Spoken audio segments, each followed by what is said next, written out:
Good morning po. Ay, hindi pa natagising. Good morning po. Ayan, sige, magandang umaga po sa inyong lahat. Pwede nyo po bang ngitian yung mga katabi nyo? Magpapasko na po, kailangan. Medyo... Then, sabihin nyo pala, Blessed Christmas, everybody. Blessed Christmas po sa inyo. Okay. And, alam ko familiar kayo dun sa... Ano ba yun? Hebrew ba yun? O Jewish word yung shalom? At Hebrew word, no? Lagi nyo naririnig. Shalom. Kaya alam nyo po yung word na shalom. No? Ginagamit po nila yun before, nung time ni Jesus, which means peace be with you. So, pakisabi nyo sa katabi nyo, shalom. Shalom. Yan. Peace be with you. Alright. So, ngayong umaga po, pupurihin ulit natin. Pupurihin natin ang ating Panginoon as one this Sunday. So, pwede ba nating i-flash itong Philippians 4:6-7. So, ang sabi po dito, be anxious for nothing, but in everything by prayer and supplication, with thanksgiving, let your request be made known to God. Verse 7, and the peace of God, which surpasses all understanding, will guard your hearts and minds through Christ Jesus. And then, let's turn to Ephesians 3:19. Tandaan niyo po yung keyword, which surpasses all understanding. Then, sabi po sa Ephesians 3:19, to know the love of Christ, which surpasses knowledge, that you may be filled with all the fullness of God. So, meaning pala nun, ang peace po ay talagang nanggagaling sa Panginoon when we come to understand His love for us. Amen? Sabi po kanina ni Pastor Aki nung nagde-devotion kami kanina, ano pong mas gugustuhin ninyo? Yung isang uri ng peace na tahimik lang yung dagat, nandun kayo? Or yung pangalawa na magulo, may bagyo yung dagat, pero may isang puno doon. Tapos yung ibon, kayo po yung ibon, nandun kayo natutulog habang bumabagyo. Ano pong mas gusto nyo? Una, pangalawa. Pangalawa. Diba? Kahit na po, meron tayong mga pinagdadaanan, magulo yung ating mundo, magulo ang bansa, pamilya natin, everything. We have the peace of God. Meron po tayong kapayapaan sa ating puso because nasa atin ang Panginoong Jesus. Tama po? Amen. So as we worship Him today, sige po tayong lahat. Let's just give Him the praise, no? Which deserve po ng ating Panginoon ngayong araw. Amen? Hallelujah.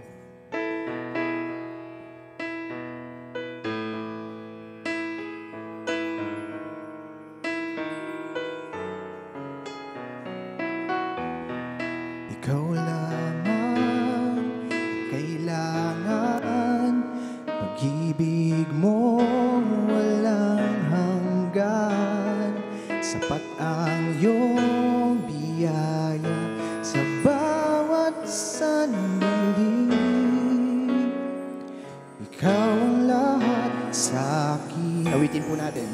Ikaw lamang ang kailangan, pag-ibig mo walang hanggan, sapat ang iyong biyaya sa bawat sandali. Isa pa po.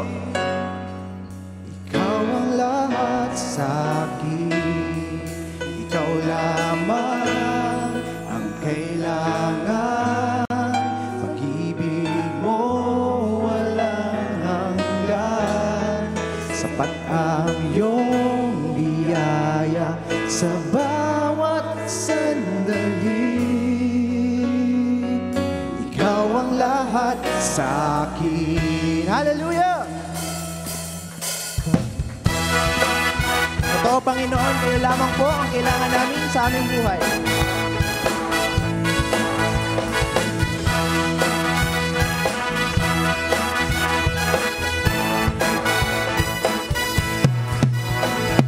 Ikaw ang kalakasan sa oras ng kahinaan, O Diyos magpakailanman.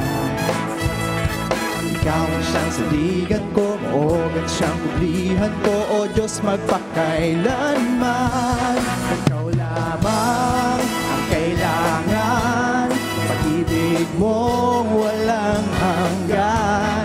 Sapat ang iyong biyaya sa bawat sandali.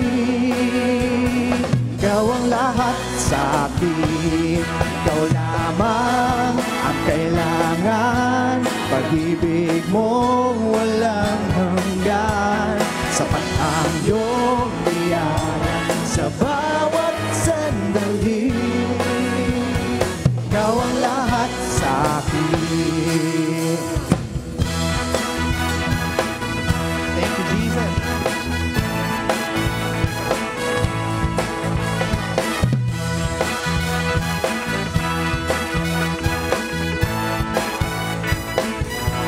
Kalakasan.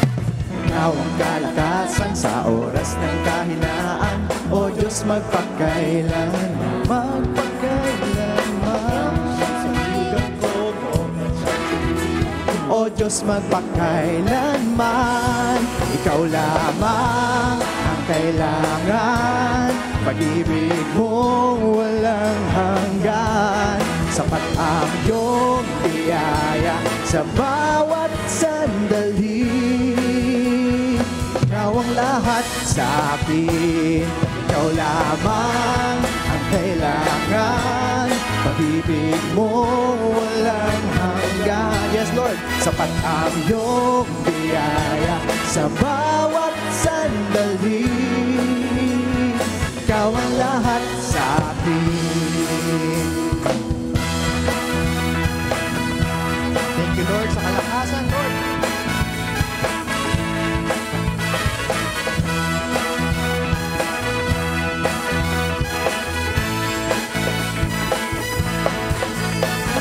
Ikaw ang kalakasan sa oras ng kahinaan, O Diyos, magpakailanman. Ikaw ang siyang sabigan ko, muog at siyang kublihan ko, O Diyos, magpakailanman. Pwede ko ba kayo marinig? Ikaw ang kalakasan sa oras ng kahinaan, O Diyos, magpakailanman. Ikaw ang siyang sabigan ko.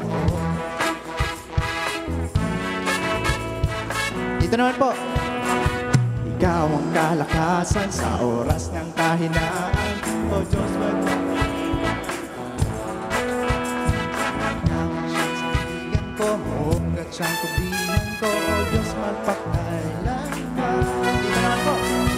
Ikaw ang kalakasan sa oras ng kahinaan, O Diyos, magpakailanman. Yes, God. Ikaw ang siyang sabigan ko, muog at siyang kublihan ko, O Diyos, magpakailanman. Ikaw lamang ang kailangan, pag-ibig mo walang hanggan. Sapat ang iyong biyaya sa bawat sandali. Yes, Lord, ikaw ang lahat sa akin, ikaw lamang ang kailangan, pag-ibig mo walang hanggan. Sapat ang iyong biyaya sa bawat sandali. Ikaw ang lahat sa akin, ikaw ang lahat sa akin, ikaw ang lahat sa akin. Yes, God! Pwede po tayo pumalakpak para sa Panginoon.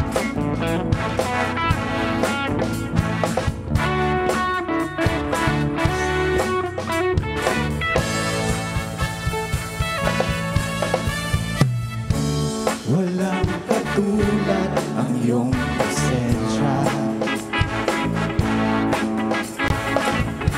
Sa tuwing kami ay sumasamba, kalwalhatian mo'y damang-dama. Pagkat ika'y aming kasama, puso'y nagkaya, nung dala, nung tuwa, malapit magsasabi, Oh Jesus, mabuti ka. Itataas aming kamay, pupurihin ka ng sabay-sabay. Yes, Lord! Itataas ang iyong ngalan, ikaw lamang, Jesus, wala nang iba. Hallelujah! Wala na pong iba, Panginoon. Tanging pangalan ng Panginoon Jesus.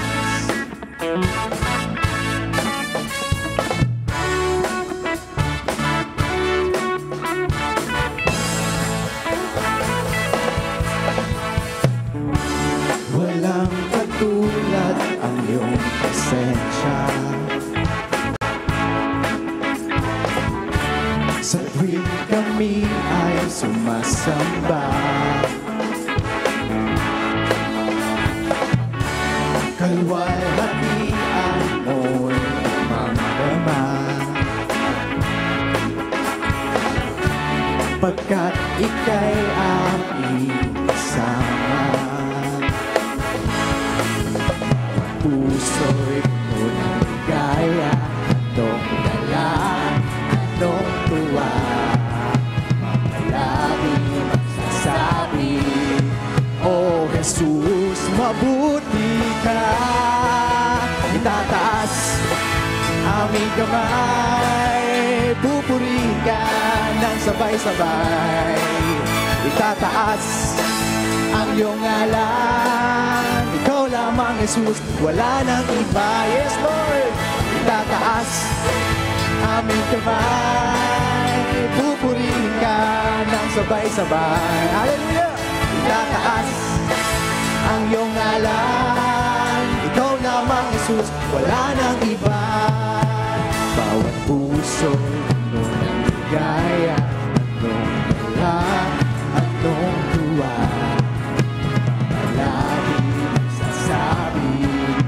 Oh Jesus, mabuti ka. Tataas aming kamay, pupurihin ka ng sabay-sabay. Ikaw lamang, Jesus. Tataas ang iyong ngalan, ikaw lamang, Jesus, wala nang iba. Sabay-sabay po ta. Itataas aming kamay, pupurihin ka ng sabay-sabay. Yes, God! Itataas ang iyong ngalan, ikaw lamang, Jesus, wala nang iba. Sabay-sabay! Itataas aming kamay, pupurihin ka ng sabay-sabay. Itataas ang iyong ngalan, ikaw lamang, Jesus, wala nang iba. Ikaw lamang, Jesus, wala nang iba. Ikaw lamang, Jesus, wala nang iba. Yes, God! Hallelujah! Sige po, purihin natin ang Panginoon. Wala na pong ibang pangalan pa, Panginoong Jesus. Ang tanging pangalan mo lamang, Jesus, ang aming tinataas, Lord. Hallelujah. We worship you, God. Thank you, Jesus. Thank you, Lord. Dahil po, Panginoon, sa inyo, we have peace, O Lord, that we are enjoying because of your name, Jesus. Hallelujah.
sa piling mo, aking Ama.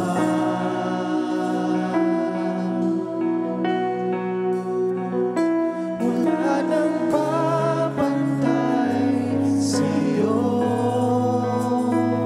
nag-iisang Panginoon, kaya ang naisin ng puso ko sa piling mo. Yes, Lord. Sa piling mo.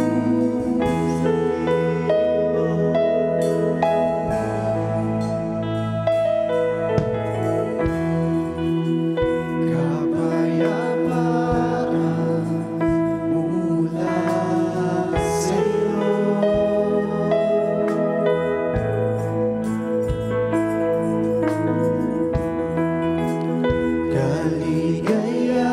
Kaligayahan na kami sa piling mo.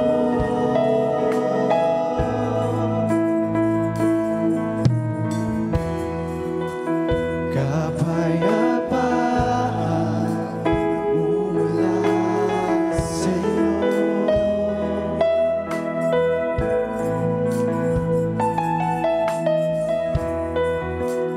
Kaligayahan na kami sa piling mo. Wala nang hahanapin pa.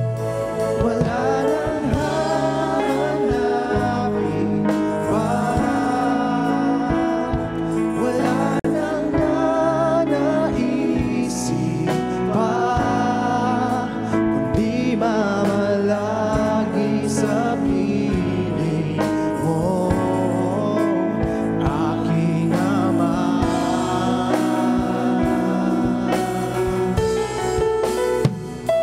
Wala nang papantay sa'yo, nag-iisang Panginoon, kaya ang naisin ng puso ko sa piling mo. Wala nang hahanapin pa, wala nang nanaisip pa, kundi mamalagi sa piling mo, aking Ama.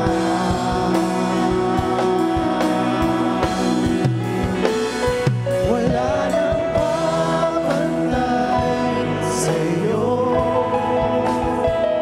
nag-iisang Panginoon,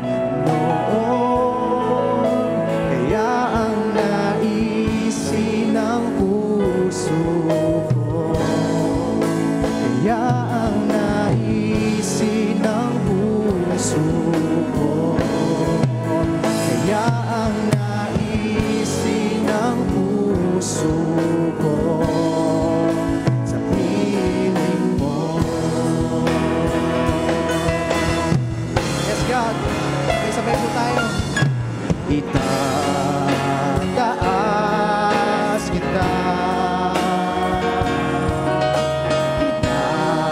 itataas kita, sa buhay ko, sa puso ko, itataas kita. Yes, God. Itataas kita. Hallelujah. Itataas kita, sa buhay ko, sa puso ko, itataas kita.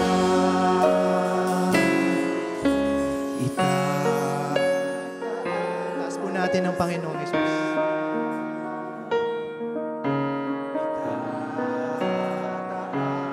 Itataas kita.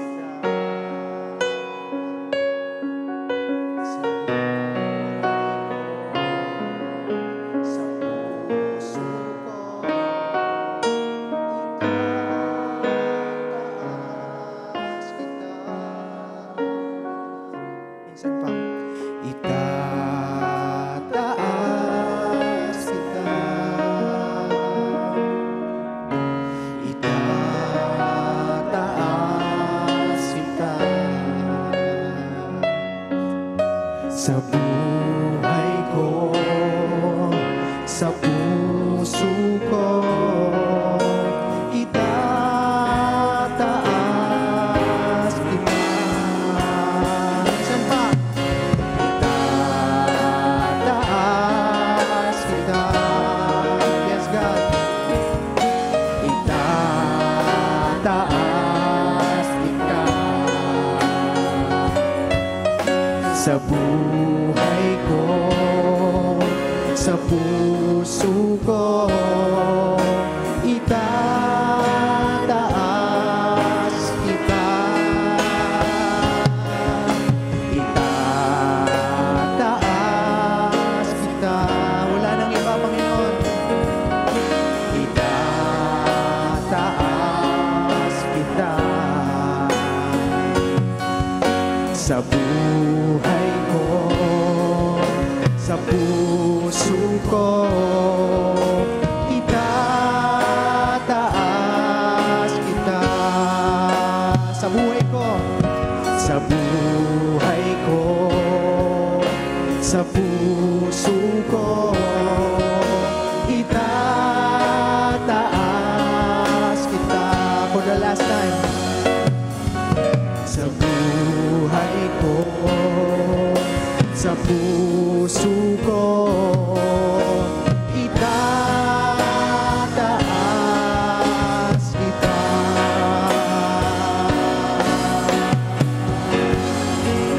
Hallelujah! Sige po, itaas natin ang pangalan ng Panginoong Jesus. Ikaw lamang, Panginoon. Gamitin po natin ang ating mga labi, ang ating mga katawan. Purihin natin ang ating Panginoong Jesus. You deserve all the praises, Lord. Deserve mo po, Panginoon, lahat ng papuri at pagsamba. Pinakamataas, Panginoon. Pinakamataas. Come on, church. Pinakamataas. Pinakamataas. Deserve ng ating Panginoon ang pinakamataas na papuri. Hallelujah. Can we give po ang ating Panginoong Jesus ng pinakamataas na palakpak? Hallelujah!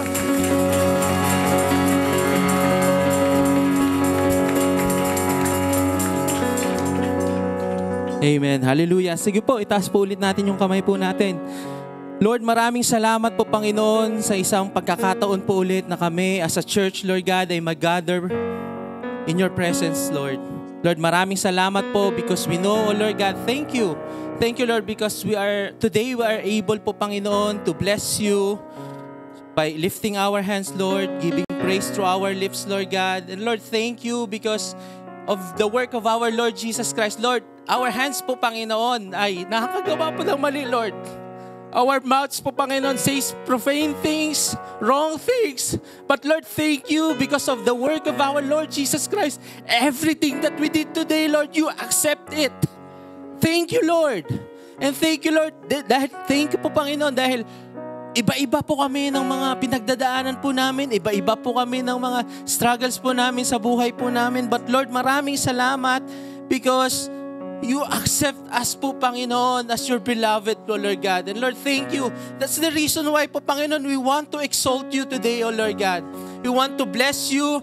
We want po, Panginoon, give all the praise, Lord God. And we want po, Panginoon, that everything that we do, Lord, people will see how good you are po, Panginoon, sa buhay po namin. And that this goodness, Lord, that they will see sa buhay po namin will lead them to repentance, O Lord God. And we just pray po, Panginoon, that today, Lord, another opportunity, Lord God, to hear your word po, Panginoon, to sow seeds po, Panginoon, sa inyong kingdom. And Lord, maraming salamat because we know, Lord God, that we can love. We can do everything po, Panginoon. We can love you because you first love us po, Panginoon. And Lord, maraming salamat po. Bless our service po today. Anoint our speaker po, Panginoon. And we pray, Lord, that the Holy Spirit po, Panginoon, will continue to open our hearts, Lord, para ma-receive po namin yung seed ng word po na gusto nyo pong iparating po sa amin. Lord, maraming salamat po. This is our prayer. In the mighty name of our Lord Jesus Christ, we pray. Amen. Amen. Palakpakan po natin ang Panginoon. Praise God. Pakitingnan po ang inyong mga katabi. Ayan, bago po kayo umupo, pwede po bang pakibless po muna sila? Hanap po kayo ng 3 tao. Amen.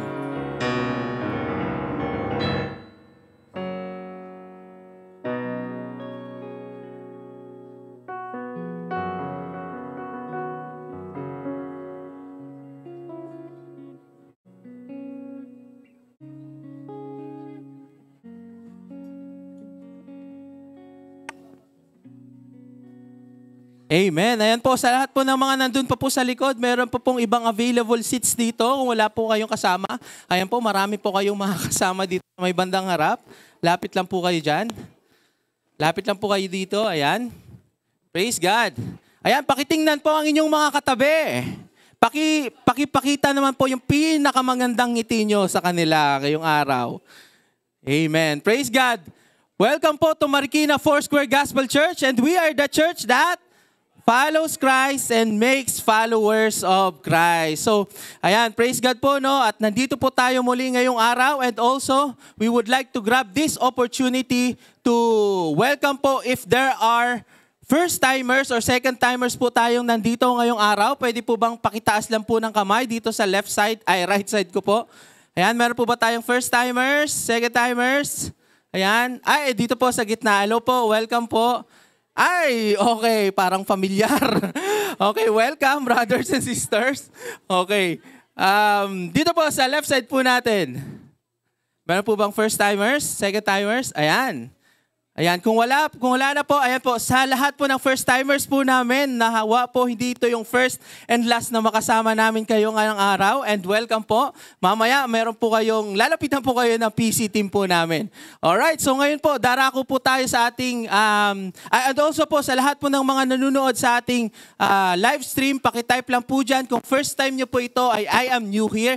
And also sa lahat po ng mga regular attendees na nanonood po dyan, pakitype lang po yung pangalan ninyo at buong pangalan po ng kasama po ninyo. And we would like to invite you every Sunday, 7:30 a.m. at saka 10:30 a.m. po para po sa physical service po natin. At ngayon po, darako po tayo sa ating mga announcements. Every 9:30 a.m. po to 10:30, in between first and second service, meron po tayong tea time and kapihan. Sa lahat po ng UFW and UFM, we would like to invite you po na patuloy po tayo, umattend po dito at lalong-lalo na po doon sa mga first time lang pong nakasama po ngayong araw. Ayan. And also, sa this coming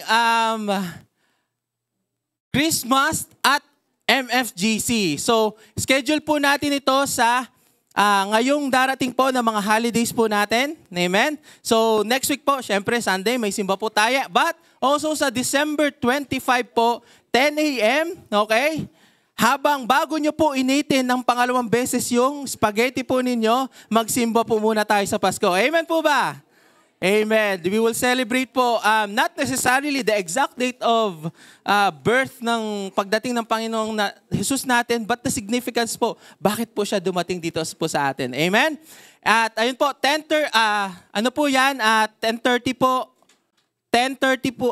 a.m. po yon. At saka wala po tayong Christmas Eve. But, sige, nauna lang po ako doon sa screen.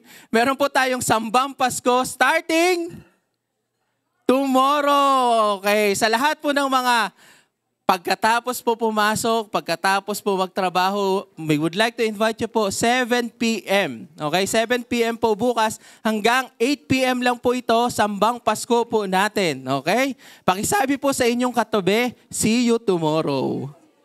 Ayan, every day po, meron pong iba't ibang departments ang mag-handle po nito. So, we hope po no, na kung department nyo man po ang mag-handle po ng araw na yon, we hope po na hindi lang po tayo doon na-attend, but also we would like to invite you every day po until Saturday po ito, no? And this is another opportunity po again to fellowship with our fellow believers. And again nga po, sabi po natin sa December 25, meron po tayong Christmas service. So 10 a.m. po ito. Okay, wala na po tayong Christmas Eve service. Maliwanag po? And also sa New Year din po natin, January 1, 10 a.m. din po ito. Wala din po tayong New Year's Eve service. So pakisabi po sa inyong katabi ulit, magkita tayo sa December 25 at January 1. Parang ayaw niyong makita yung katabi ninyo. Okay? Magkita-kita po tayo sa December 25 at sa January 1. Kasi parang napaisip po siguro, no? Gising na kaya kami niyan. Praise God. Ayan po. Okay, ayan. Ito po yung mga department duties po natin. Starting po tomorrow sa Sambang Pasko po natin, December 15. Parties po pala ito. parties. December 15 po, FYC sa Young Couples. Mamaya na po ito, 2:00, doon po sa Q Plaza. Reminder lang po from Pastor Nolan na magdala po tayo ng socks, ng medyas, at saka ng tumbler po natin. So, 2 p.m. po, magkita-kita po tayo doon. Okay? And sa December 15 din po ito, UFM. Adult Men, I believe tapos na po ito kaninang umaga. Hindi pa? Mamaya pa. Okay, sorry po. Okay, mamaya. Anong oras nga po ito? 12:30. Okay, 12:30 naman po sa lahat po ng UFM. Okay? At sa December 20 and 21 po, FT and FY, after po ito ng Sambang Pasko po sa Friday. Okay? Sa lahat po ng mga attend po na FT at FY, reminder po din po sa mga parents po natin na meron na overnight po ang Christmas party nila. Okay, dito po sa church. So, kung yung FT or FY nyo po, na anak nyo po, pamangkin, or ano man po yan, meron po kaming inahanda na parents consent po. Lapit lang po mamaya kay Ate Jovi at sa lahat din po ng mga kabataan. Required po ito na pagdating nyo po dito sa Sambang Pasko at saka before po mag-start yun, after po ng Sambang Pasko, kailangan po may parents consent. And after pong makapasok po dito, 8 p.m., hindi na po sila pwedeng lumabas until kinabukasan ng 7 a.m. Okay po? Para klaro po sa mga parents, pag umattend po sila sa 8 p.m. po onwards hanggang 7 a.m., dito lang po sila sa church, wala na po kaming papayagan na lumabas po. Okay? Para clear lang din po doon sa lahat ng ating mga FT at saka FY.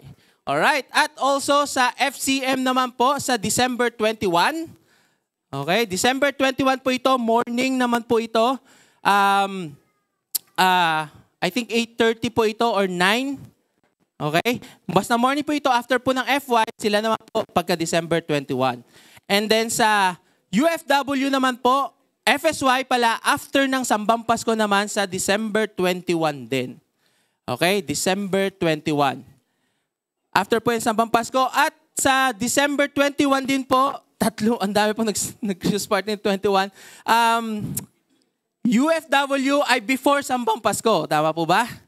Hapon. Hapon naman po. Okay? And sa December 22 naman, music ministry, hospitality, tech, at saka mga dancers po after ng second service, hapon po ito ang inyong Christmas party. So, pakinote lang po sa lahat po ng mga a-attend po ng ating mga Christmas parties. Amen. Okay? And ito po ay sa FSY po ito na, sorry, hindi ko mabasa. Okay. Sa December 30 naman po, Monday ito, meron pong FSY, ang MMND, na a-attend po tayo doon sa Casa Miana sa Antipolo. So, 7 a.m. to 5 p.m. po ito, morning po hanggang hapon, and then meron lang po itong registration na 500 pesos at 3 meals na po yung included dito. And also, mode of payment po is GCash, nandyan po sa atin pong screen. At kung cash payment naman po, pwede pong lumapit po sa amin ni Kuya Lester. Okay? Sa lahat po ng FSY natin. And it's a great opportunity po ito para makakilala po ng ibang FSY din po natin. And also, ang deadline po nito ay sa December 22, next week na po ito, Sunday. So, lahat po ng FSY, okay? Pwede po tayong umattend dito kasi holiday po ito. Alright? So, ayun lang po ang ating announcement. Praise God. Palakpakan po natin ang Panginoon.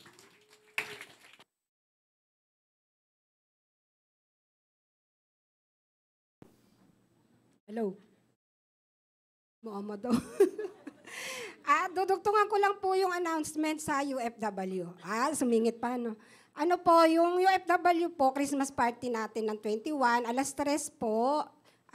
Meron po tayong coding. Nakalimutan ko po sabihin sa tea time. White, green, at red. Ayan. Thank you, Lord. Magcha-challenge na po ako. Bakit po may kumakabog sa dibdib ko? Ayan. Dumako po tayo sa tithes and offering. Babasahin ko lang po yung sa Bible verse na medyo, ito po, naghahanap po ako ng isi-share. Yung pala, nagtanong po ako sa isang tao. Sabi niya, basahin mo yung Luke 6:38. Yung pala, na-highlights ko na. So, hindi po talaga ako kasi matandain. Sorry. Sabi dito, magbigay kayo upang bigyan din kayo ng Diyos. Ibabalik sa inyo ang ibibigay ninyo ng sobra-sobra at umaapaw. Amen. Sapagkat kung paano kayong magbigay sa iba, ganun din ang pagbibigay ng Diyos sa inyo. Praise the Lord. Ayan na. Kasi sabi nga rito, talaga naman pong totoo yung salita ng Diyos. Kasi subok ko na po to eh. Kasi sabi nga, pag nagbigay ka sa isang tao, hindi man ito, wala man po itong nakakaalam. Talagang blessed na blessed ka pag nagbigay ka eh. Kasi tao sa puso mo yung pagbigay mo sa Kanya. Hindi ka naghihintay ng kapalit, pero si Lord po yung magbibigay. Yan po yung talagang umaano sa puso ko. Alam po yan ng mga taong nabibless namin. Unang-una po, subok na po namin ni Brother Ronald kasi siyempre po siya po yung may work.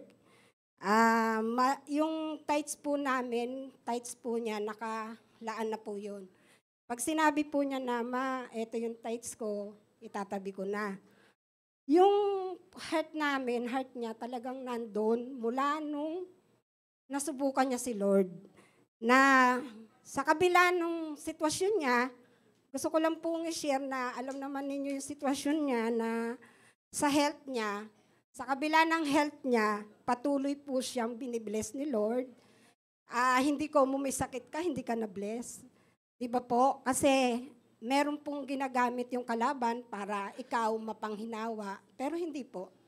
Kasi patuloy siyang binibless ni Lord, yung favor, yung kalakasan, na patuloy naming inaasam na hindi po hahantong sa dialysis, sa kidney transplant, dahil alam namin ng Diyos ang nagpapagaling.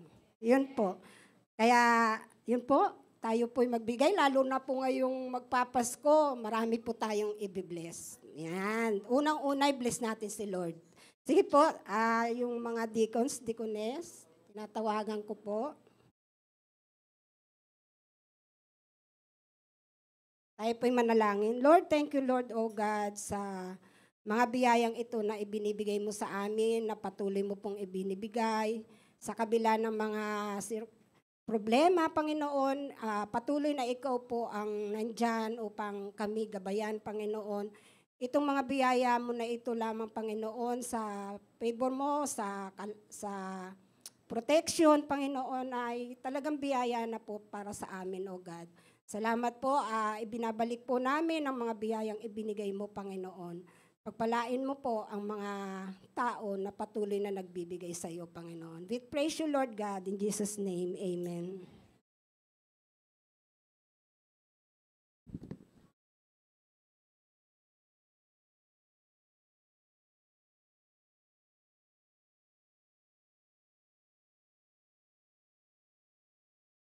Good morning po sa inyong lahat. Good morning. Yan, sa mga viewers po natin online, magandang araw po sa inyong lahat. Ayan. So Christmas is just around the corner. Lapit na. Ilang days na lang po bago mag-Christmas? 10 days? Ayan. Nakapagpariban na po ba ang lahat? Nag-advance na po ako. Nag-advance na po ako. Opo, ready na po ang lahat for Christmas. Ayan. So, ngayon po, let's start. Ready na po ba tayong makinig? Bukas na po ba ang puso natin sa salitaan ng Diyos? Amen. Sige po, tingnan po natin yung nasa picture. First picture. Ayan. Ano pong ibon yan? Love. Pag nakakita po kayo ng kalapate, ano po ang unang nasa isip nyo? Anong unang naiisip nyo? Kasal. Sabi ganun. May naririnig po ako, peace. So, ang dove po ay simbolo ng peace. Paano po naging simbolo po siya? Makikita nyo po, mayroon siyang tangay-tangay na olive branch. Dahil daw po nung panahon ni Noah, nung nakita na meron na siyang olive branch na tangay-tangay, yun na daw po yung end ng Great Flood. At ito na po raw ang start ng restoration ng harmonious world. Yan daw po yung ibig sabihin kung bakit naging simbolo siya ng peace. Ayan, next picture po. Tignan po natin. Ayan. Ano pong ibig sabihin yan? Peace. Peace pa rin. Pero sa totoong buhay, originally po, trivia lang, ang ibig daw sabihin po nito ay victory. Victory nung World War II. Kasi, victory, pagka nananalo sila, ang sign nila ganyan. Na eventually, naging peace na siya para to end the war at saka para hindi na okay na kung sinong panalo, just to end the war. So, peace. Peace. Pero sa panahon ngayon, saan po natin ito ginagamit? Bukod sa bato, topic, dito po natin siya ginagamit sa picture. Ayan. Okay po. So bakit ko po sinasabi itong mga bagay na ito? Dahil ang topic po natin ngayon ay about peace, kapayapaan. At ang title po natin ngayon, may series po tayong, ang series po natin ngayon ay We Exalt You. At ang topic ngayon natin ay peace, na may title na Prince of Peace. Yan po ang ating title, Prince of Peace. And we will be talking about what God's peace is not. The last 2 Sundays, pinag-usapan po natin yung what God's love is not. No, last Sunday, what God's hope is not. Today po, we will be talking about what God's peace is not. Ayan, excited na po ba kayo? Amen. Kumain na po ba kayo? Amen. Ayan. So, yung salitang peace, nowadays, saan niyo po siya usually naririnig? Peace be with you, di ba? Usually, medyo sikat yung phrase na yan, na peace be with you. Usually, naririnig natin yan sa ibang simbahan. Peace be with you. Sige nga po, ngayon, tignan nyo po yung mga katabi nyo. Tignan nyo po sa kanila mga mata at sabihin nyo, peace be with you. Be with you. Ayan. So, kamusta naman po? May dating po ba yung pagkakabanggit? May dating. Lalo na kung katampuhan mo yung katabi mo. Ayan. Pero sa iba, parang okay lang, wala lang. So, peace be with you. Nung panahon po ni Jesus, ganyan ang greetings. Ang sinasabi nila, shalom. Kasi po ang shalom, yan po ang Hebrew word ng peace. Pagdadating po sila sa isang lugar at saka pag-aalis sila, ang sinasabi nila, shalom. Oh, yan. So, ito po ay isang Hebrew word. Pero bakit po kaya na peace ang ginagamit sa pagbati ng ganun? Hindi ba pwedeng love be with you? Hindi ba pwedeng hope be with you? O di ka naman, joy be with you. Bakit peace be with you? Diba? Anong meron dun sa peace? At laging iyon ang ginawang greetings. Kahit si Jesus. Yung laging sinasabi niya, shalom, peace be with you, kumaga sa panahon natin ngayon. So, tingnan po muna natin kung ano ba talaga yung ibig sabihin ng shalom. Yung word na peace, Hebrew word is shalom. Ayan.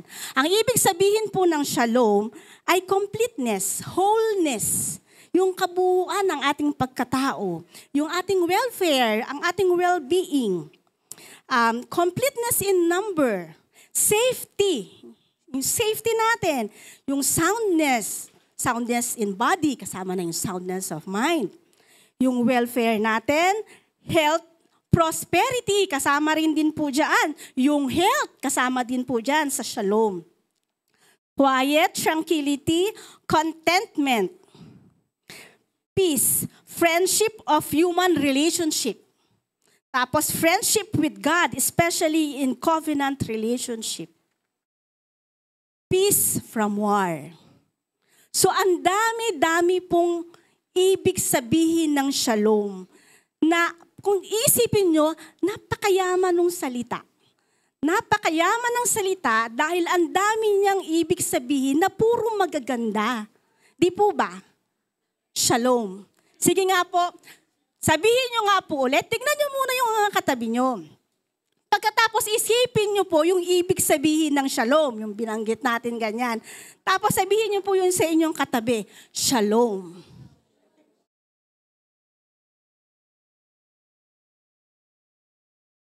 O, kamusta naman po? May dating po ba ngayon? This time, may dating po ba? O, wala din. Meron naman. Meron naman sa iba. So, sabi ko nga, tandaan nyo po yun. Tandaan nyo po yung ibig sabihin ng shalom. So, ito yung completeness, soundness, may kaayusan sa kabuuan natin ng ating pagkatao. Okay, so yun ang reason. Bakit yun ang sinasabi nilang shalom? Kasi they want to declare the best in that person. Kaya sinasabi nila, peace be with you. Peace be with you. Idinideklara nila sa tao yung pinakamabuti para doon sa kanya. Yeah, so may nalaman na po tayong isa.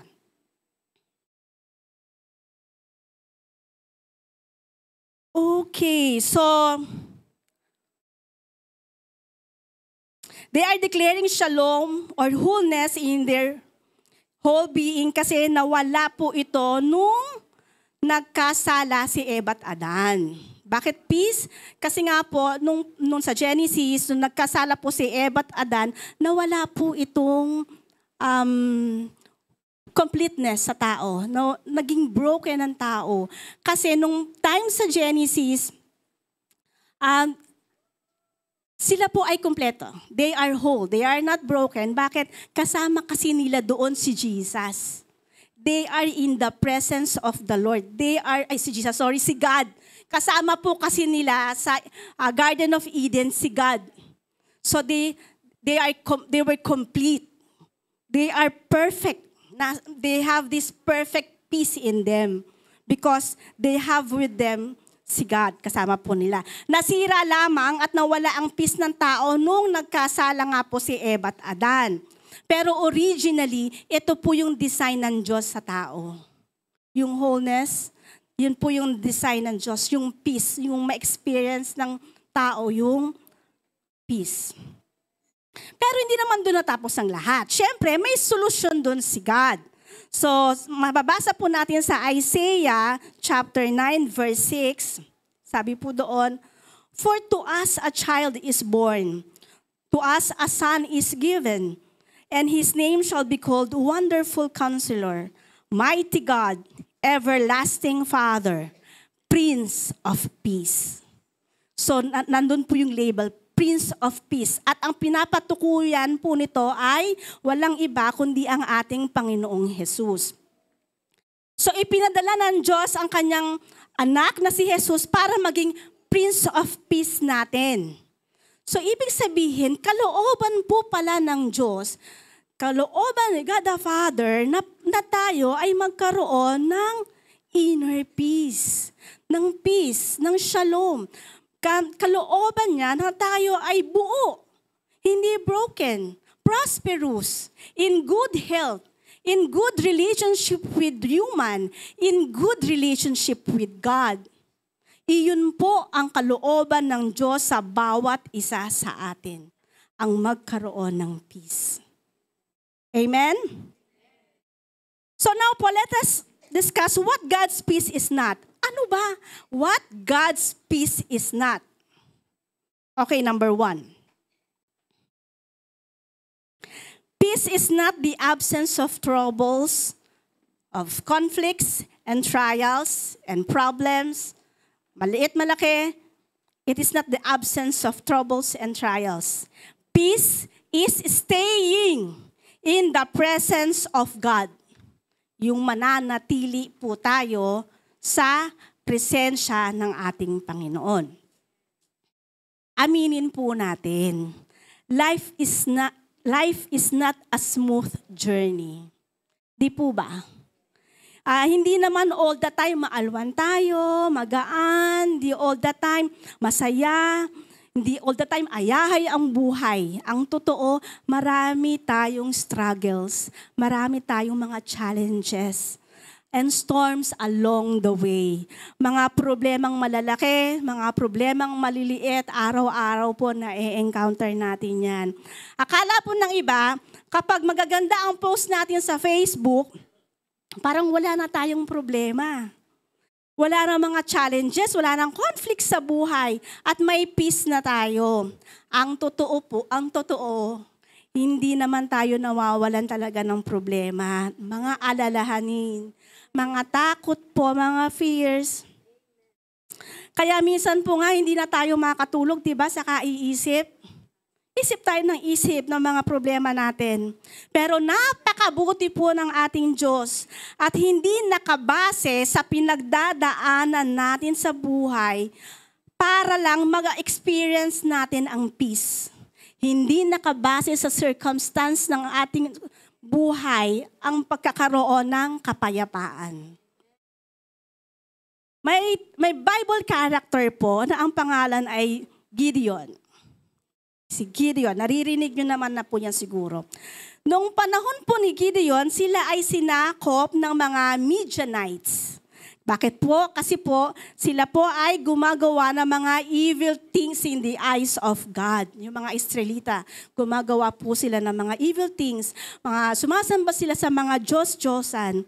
So, they were being oppressed by Midianites for 7 years. 7 taon. Sinisira po ng mga Midianites ang kanilang mga tanim. Magtatanim sila, tapos sisirain. Yung mga hayop po nila, kukuhain. Talagang walang itinitira sa kanilang kabuhayan hanggang sila mismo po, lumagay po kayo sa lugar ni Gideon, hanggang sila mismo po nagtatago na sa kuweba. Kasi pagka umatake ang mga Midianites, napakadami nila, wala silang magawa. Yung pong ganong sitwasyon na hindi mo na alam kung saan ka pupunta, pinipilit mong mabuhay pero sinisira po ng kaaway. Hanggang isang araw po, nagpakita ang anghel ng Diyos kay Gideon face to face. At nung na-realize ni Gideon na anghel siya ng Diyos, natakot siya. Kasi pagka ganun, natakot siya na baka siya mamatay. Kasi ganun po noon pag nakita mo ang Diyos, ang angel ng Diyos, na mamatay. So natakot siya. So sabi po sa Judge chapter 6, verses 23 to 24, sabi po doon, the Lord said to him, "Peace to you. Do not fear, you shall not die." Then Gideon built an altar there to the Lord and named it, "The Lord is Peace." The Lord is Peace. Ang Diyos daw po ay kapayapaan. Si Gideon po sa gitna ng kaguluhan sa bayan nila, sa gitna ng kahirapan, sa gitna po ng takot na nararamdaman niya, nakakita siya ng kapayapaan sa presensya ng Diyos. Tinawag niyang the Lord of Peace yung lugar pong iyon. Si Lord po ay kapayapaan. Ang Diyos po ay kapayapaan. Siguro po, noon lamang po naramdaman ni Gideon yung ganong klaseng kapayapaan during that time. Diba? Madaming oppressor, for 7 years hirap na sila. Pero nung nakita niya, nung naramdaman niya, nakita niya ang angel of God, doon niya na-experience yung matagal niya nang hindi na i-experience. Siguro naglolong din siya sa kapayapaan. Pero nung nasa presensya na siya ng Diyos, doon niya naramdaman yung tunay na kapayapaan. At kaya yun din siguro ang reason kung bakit niya tinawag niya, the Lord is Peace. Gusto niyo po ba ng peace? Gusto niyo po ba ng kapayapaan? Then seek and stay in the presence of God. Seek and stay. Seek and stay in the presence of God. Paano ba tayo makapunta sa presensya ng Diyos? Alam niyo po yung makipag-communicate lang tayo kay God. Yung makapag-pray tayo, yung mas matagal na prayer, mararamdaman niyo na yung presence ni Lord. Yun po yung maging mapagpasalamat tayo sa kung ano man ang pinagdadaanan natin. Magbigay tayo ng papuri sa anumang kinalalagyan natin. na mararamdaman po natin ang presensya ng Diyos. Dahil sabi niya, God dwells in the praises of His people. So pag pinupuri natin siya, mararamdaman natin ang kapayapaan ng Diyos. Given na po na magulo ang mundong kinabibilangan natin. Kasi we are living in a broken world.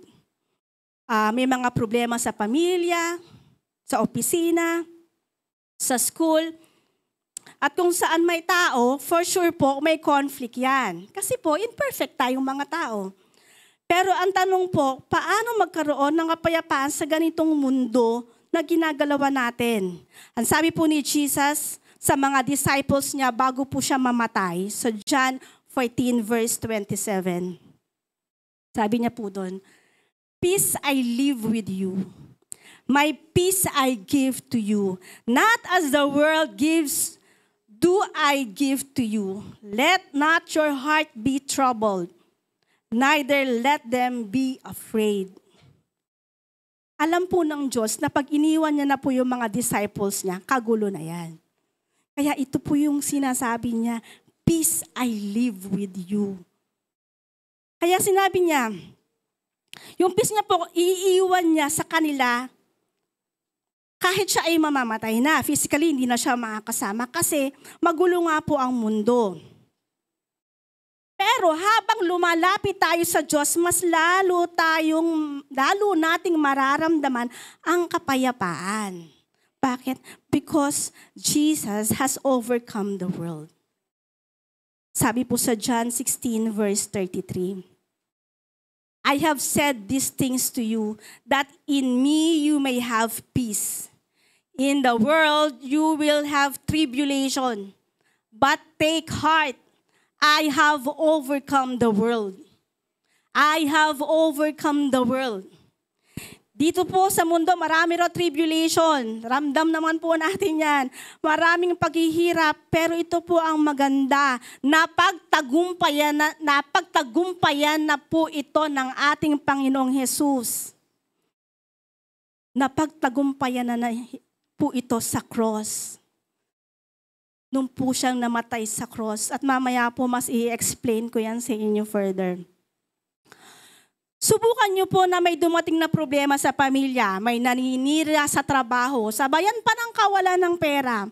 So pag uwi niyo sa bahay, aawayin kayo ng asawa. Makikita niyo po yung mga anak niyo, nag-aaway din. Naku, wag kang makakante. Talagang mainit ang ulo mo at mag-aamo ka rin dahil sa dala-dala mong iniisip na problema at mga gulo. Lalong-lalo na po kung tayo ay malayo sa Diyos. Talagang ang dali-dali nating matrigger. Patol agad tayo sa maliliit na bagay. Pero kung lagi po tayong conscious sa presence ng Diyos, magagawa po nating pumayapa at magtiwala sa salita ng Diyos. Tignan nyo po, pag umattend po kayo ng Sunday service, at kayo po ay napuspos ng mensahe niya, napuspos ng banal na Espiritu, nagkaroon kayo ng encounter with the Lord. Kahit po umuwi kayo at maubusan kayo ng kanin, sigurado hindi kayo mang-aaway. Kasi po, naramdaman nyo ang presence ni Lord. Kasisimba nyo lang. Ramdam nyo pa yung presence ni Lord. Nung mahaba yung pasensya, nagiging mabait po tayo pag tayo po ay nananahan sa presence ni Lord. Amen po ba? Amen. So may problema sa relasyong mag-asawa, sa pamilya, magstay lang po tayo sa presence ni God. Di nyo po namamalayan. Nasosolve na yan ng Diyos. Di nyo namamalayan, darating ang araw, okay na lahat. Kasi kumapit tayo sa Diyos. Kumapit tayo sa sagot sa lahat ng problema natin. Amen? No-overcome na daw po ni Lord ang mundo at ang kaguluhan dito. Maari tayong maging kalmado at payapa sa gitna ng gulo ng mundo kung mananatili tayo sa presensya ng Diyos. Isa pong example nito ay ang Noah's Ark. Inside po ng Noah's Ark, there was peace within. Even there was flood outside. Kahit mataas na yung flood, meron pong kapayapaan dun sa loob ng Noah's Ark. Sa loob po ng arkong ito, naroroon ang presensya ni Lord, ang kanilang refuge, ang kanilang Savior na kahit napakataas na ng baha at ikinamatay na ng mga tao sa labas, nananatili silang safe at payapa. Bakit po uli? Dahil nga po sa presence ng Diyos. Ang buhay po natin sa mundo, para pong ganyan. Para po tayong nakasakay sa bangka. Para po tayo nakasakay sa bangka at nakapaikot sa atin ang alon ng tubig. Magulo, maingay, at minsan parang may bagyo. Hindi minsan laging parang may bagyo.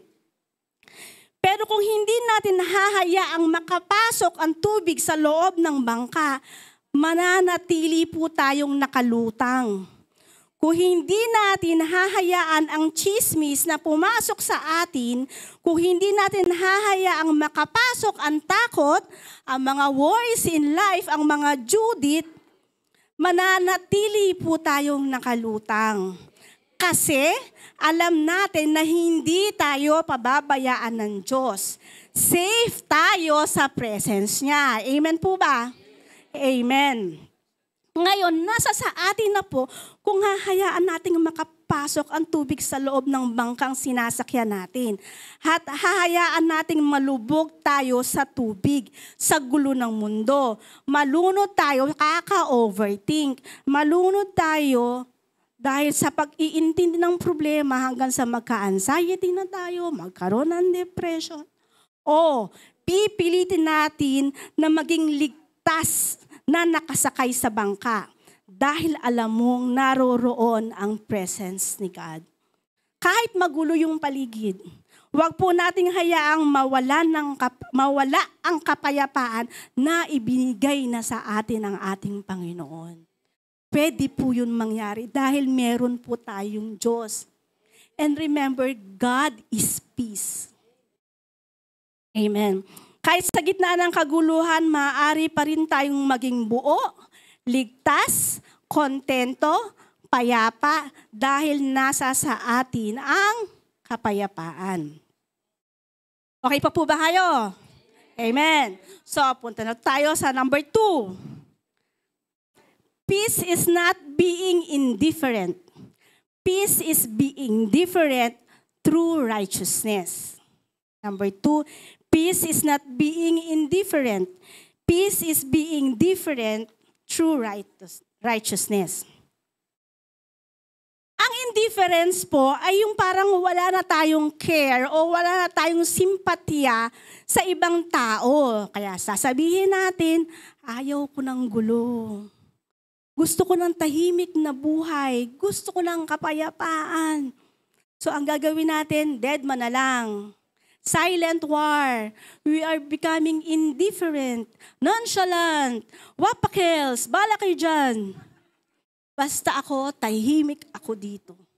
Yun po yung indifference. Minsan pinatitigas natin ang puso natin sa mga tao sa paligid natin sa tuwing magdadala sila ng sakit, magdadala sila ng galit sa puso natin. Tuwing winawasak nila tayo, nagiging matigas po ang puso natin. Hindi na lang natin sila pinapansin. Akala natin payapa tayo kasi wala na tayong pakialam sa kanila at hindi na rin tayo pinapakialaman. Akala lang po natin. Pero ang sabi po ng Bible about peace ay, sabi po sa 2 Corinthians chapter 13:11. Finally, brothers, rejoice. Aim for restoration. Comfort one another. Agree with one another. Live in peace. And the God of love and peace will be with you. So sabi po dito, magkaroon tayo daw ng shalom, ng peace, ng wholeness, tranquility, if we will aim restoration. Restoration ng relationship.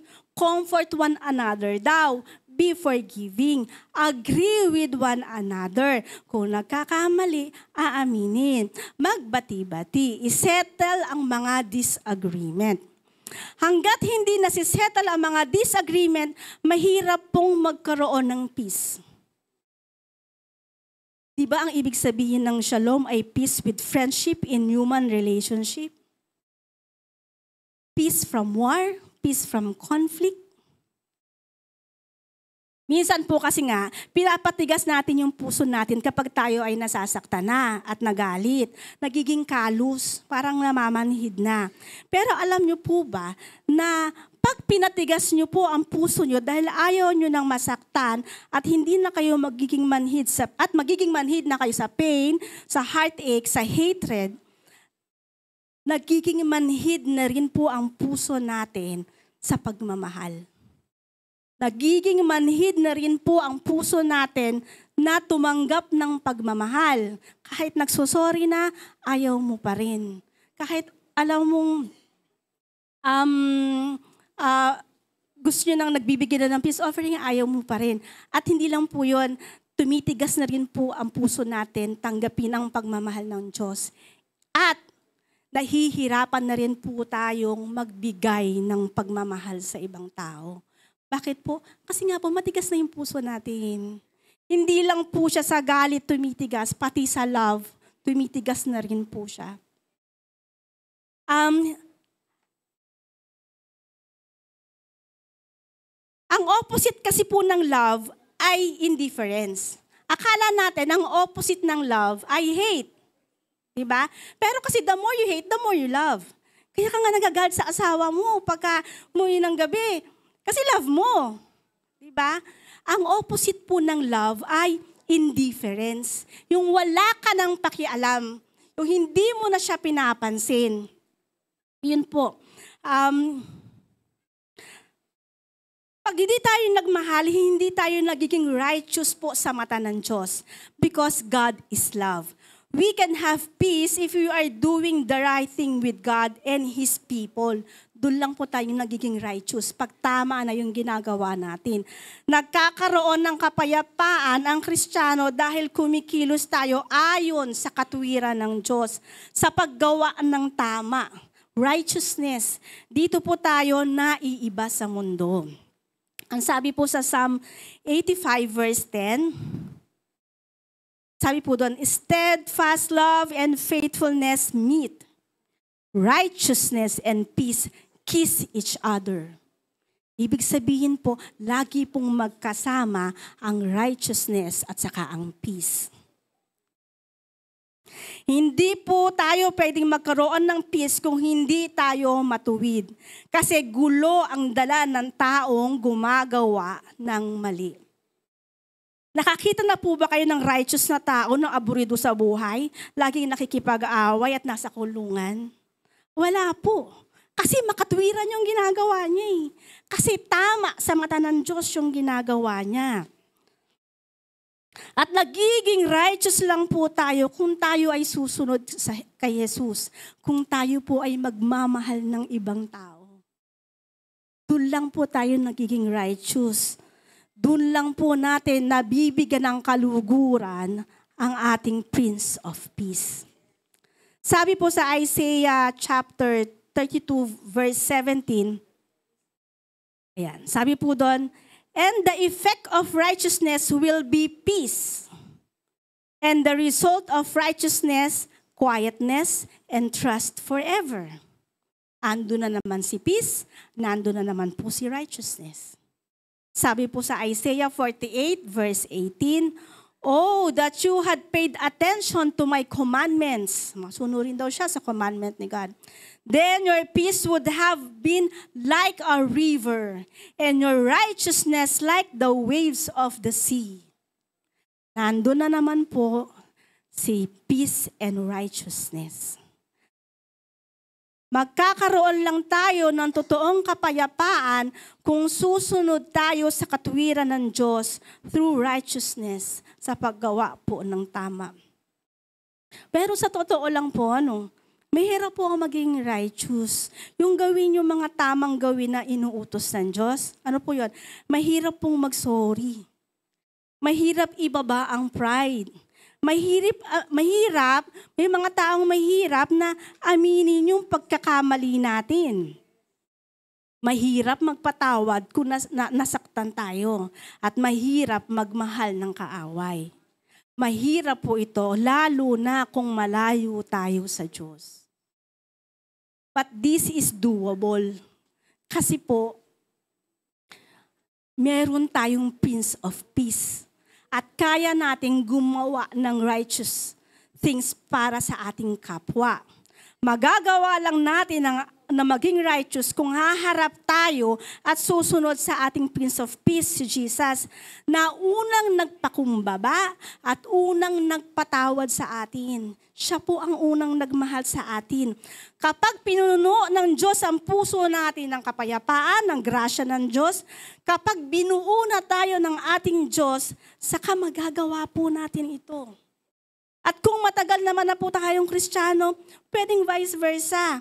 Para tayo ay mabuo at para tayo ay magkaroon ng kapayapaan, kailangan po tayo makipagkasundo sa kapwa natin. Kailangan natin i-practice ang righteousness. Amen po ba? Kaya po ba natin ito? Kaya po natin in Christ Jesus. Amen? Amen. Kasi kahit ako po ay admit, guilty rin po ako sa mga ganitong bagay. Kaya in Christ's help, magagawa po natin ito. Yung ipinag-uutos kasi ng Diyos ay hindi magpapagulo po sa buhay natin, kaya po yan nakasulat. Ay para tayo ay magkaroon ng kapayapaan sa magulong mundo natin. Guide po natin ito sa ating pamumuhay at pag sinunod natin ito, your peace would have been like a river. Gusto niyo po ba yun? Yung kapayapaan niyo parang river, agos ng agos, kahit anong dumadating, at peace ako, peaceful ang heart ko, kalmado ako, buo ako, kontento ako, safe ako. Peace like a river. Gusto po natin yan. Makikita po ang pagkakaiba natin sa mundo kasi makikita ang katuwiran ng Diyos sa atin. Ang taong righteous ay malayo sa gulo. Friendly and loving person. Ayaw niya makapanakit at makapag-abuso ng kapwa kasi sumusunod yan sa Diyos. Kaya malayo po yan sila sa gulo. And as children of God, we should have peace with people around us. Kung tinanggap natin ang ating Panginoong Jesus as Prince of Peace, kung may inner peace, dapat po may inner peace na tayo. At nagre-reflect po yun sa ating panlabas. Makikita po yun sa ating panlabas. We should have peace with people around us. If you have peace within, you'll have peace without. Amen po ba? Amen. So number 3, 3 points na po tayo. Peace is not reconciling with the world. Peace is reconciling with God through Jesus Christ.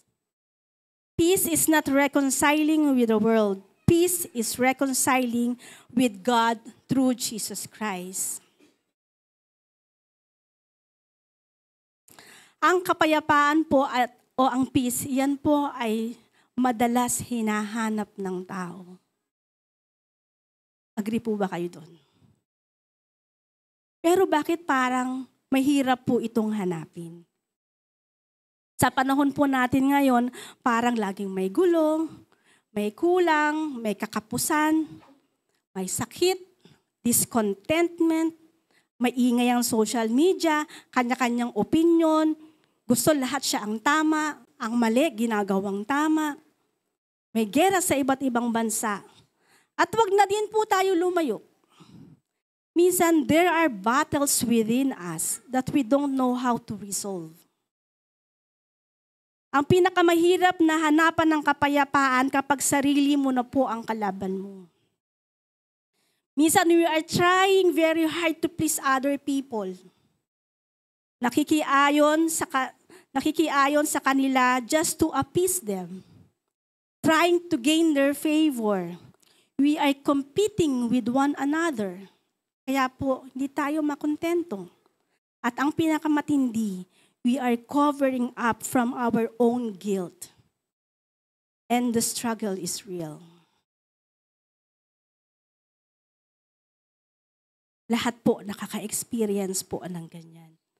Hindi tayo mapayapa kasi alam natin na may nagawa tayong mali. Alam naman natin, hindi tayo perfect. At mga mali at mga bagay na hindi nakakalugod sa Diyos. And it just goes on and on and on. Paulit-ulit. And we don't know how to overcome. Yun po ang pinakamahirap. Bukod doon, marami rin po tayong worries. Marami tayong takot. Takot na mawala ng pera. Takot tayo sa rejection. Takot tayo sa failure. Ang dami nating takot. Pero paano po tayo mapapayapa? Paano po tayo mabubuo? These are our inner battles. Kaya minsan nakikiayo na lang po tayo sa takbo ng mundo. Tinatanggap ang gawi ng mundo. Yosi, inom, babae, sugal, drugs. Gustong makalimot sa problema, pero wala pa ring peace. Nakikisama sa mga tao sa paligid, kahit ayaw mo, nagtitiis. Nakikipagkasundo sa mundo. Nagko-corrupt sila, magko-corrupt din ako. Nagpi-premarital sex sila, magpi-premarital sex din ako. Pero ang masaklap po nun, wala pa rin tayong peace. Hindi pa rin natin mahanap ang peace sa mga ganong kalagayan. Hindi pa rin tayo buo. Broken pa rin tayo. May void pa rin sa puso natin. May kulang. May brokenness. May dumaan po minsan sa Facebook ko, ang nakalagay doon. You know what's real luxury? It's your inner peace. Alam niyo daw ba kung ano ang totoong sarap ng buhay? Yan daw po yung magkaroon tayo ng inner peace. Kahit daw gaano ka pa kadaming pera, kahit ikaw na ang pinakamayaman, ikaw na ang pinakamaraming kotse, magagandang bahay, ikaw na ang pinakatanyag, successful, achiever, kahit nasa iyo na lahat, walang papalit o papantay na magkaroon tayo ng kapayapaan. Yung magkaroon tayo ng inner peace. Kahit makipagkasundo tayo sa mundo, hindi po yun mabibigay ng mundo. Pero ano po ang sabi sa Bible tungkol sa peace? Ano po yung sabi dyan? Sabi sa Colossians chapter 1 verses 19 to 20. Sapagkat minarapat ng Diyos na ang buo niyang kalikasan ay manatili sa anak. At sa pamamagitan ng anak, niloob ng Diyos na ang lahat ng bagay, maging sa langit o sa lupa ay ipagkasundo sa Kanya. Nakamtan ang kapayapaan sa pamamagitan ng dugo ng Kanyang anak na inaalay sa krus. Saan daw po nakamtan ang kapayapaan? Doon sa dugo na inalay ng Kanyang anak sa krus. Para po tayo magkaroon ng kapayapaan, ng shalom, magkaroon na daw po tayo ng mapayapang ugnayan sa Diyos sa pamamagitan ng ating Panginoong Hesukristo. We need to reconcile with God and not with the world. Piliin nating makipagkasundo sa Diyos kesa sa mundo dahil ang kapayapaan ay matatagpuan lang natin sa Kanyang anak na si Jesus Christ. Only through the blood of Jesus Christ we can reconcile with our Father and have peace. Paano po ito nangyayari?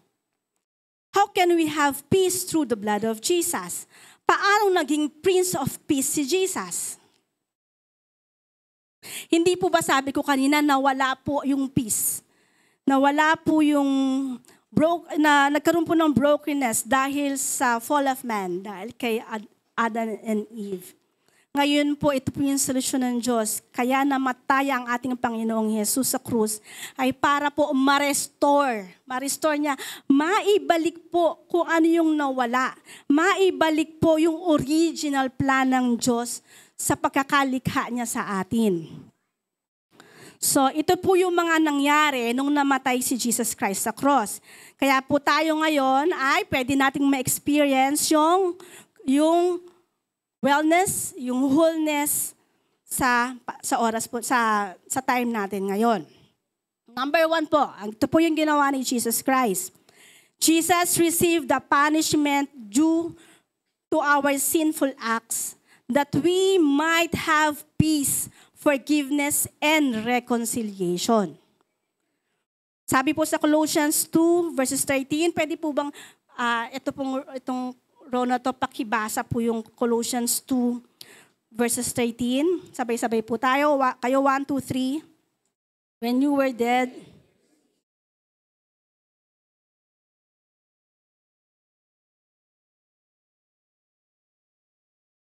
He forgave us all our sins. Jesus took away our sin and offered us forgiveness. Because of His death, nakapag-reconcile tayo kay God. So nagkaroon po tayo ng peace. Na-restore po yung friendship natin with God. Hindi po ba yun ang ibig sabihin ng shalom? Ayun po. Number 2, ano po yung ginawa ni Jesus Christ? Sa cross, sabi niya po doon, Jesus was made sin with our sinfulness, that we might be made righteous with His righteousness. Ito naman pong row na ito. Pwede pong pakibasa ang 2 Corinthians 5:21. 1, 2, 3.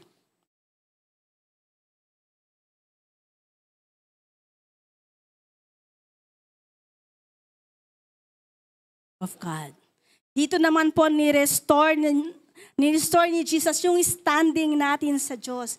Binuo tayo ng Diyos, naging righteous tayo sa mata niya dahil kay Jesus, hindi na tayo broken. Jesus made us whole. Diba? Yan din po yung definition ng shalom na binasa natin kanina. Number 3, ano pa po yung ginawa ni Jesus? Jesus bore in His body our sicknesses and pain, that we might receive physical healing. Ito naman po, pakibasa po. Yung lakas yung pong konti, yung pong naririnig nyo.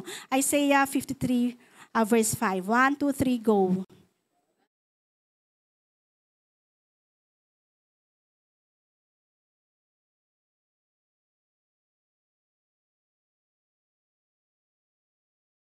We are healed.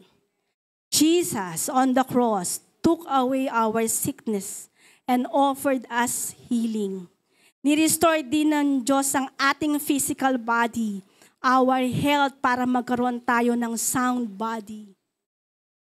Amen. Amen. Last row, babasahin ko po, Jesus was made poor with our poverty, that we might be rich with His wealth. 2 Corinthians 8 verse 9 po, pakibasa. 1, 2, 3, go.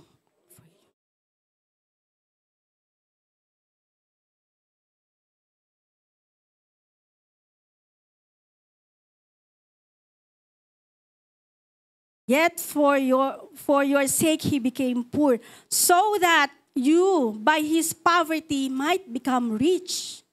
Gusto niyo po yun? Gusto natin yun. Ayan, Jesus took away our poverty and offered us prosperity. Definition din po yan ng shalom. Poverty, it is His will for us to be prosper at maging successful. Kalooban din po ng Lord na tayo po ay mag-prosper. Number 5, Jesus executed the rebellious nature of the old man so that in its place, the new man might now live in the believer. Sabi po sa Romans 6 verse 6, we know that our old self was crucified with Him in order that the body of sin might be brought to nothing, so that we would no longer be enslaved to sin. Jesus on the cross took away our rebellious nature and offered us new man. Binigyan niya po tayo ng bagong pagkatao, hindi na broken, hindi na po rebellious.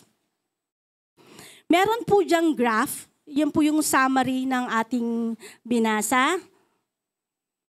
Yan po, daanan ko lang po, Jesus took away our sin and offered us forgiveness. Sa kabila po, yun po yung meaning ng shalom. Kung mapapansin niyo po, ito yung binasa natin, kung mapapansin niyo po, yung ginawa ni Jesus sa cross, Yun po rin ang definition ng shalom na gustong ibigay sa atin ng Diyos. Kasi originally, gusto po niya na magkaroon tayo ng shalom. Amen?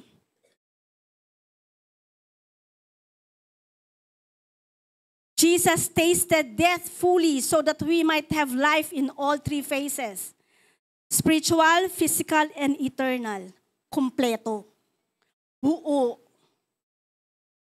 On the cross, inayos ng Diyos ang ating spirit, ang ating soul, ang ating body. And He made us complete. He made us whole. He gave us peace. Ibinigay na po yan sa atin ng ating Panginoong Jesus doon nung namatay siya sa cross.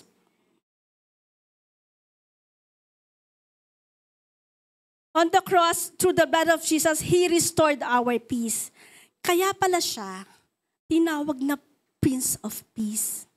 And indeed, He is the Prince of Peace. Dahil sa lahat ng kanyang ginawa.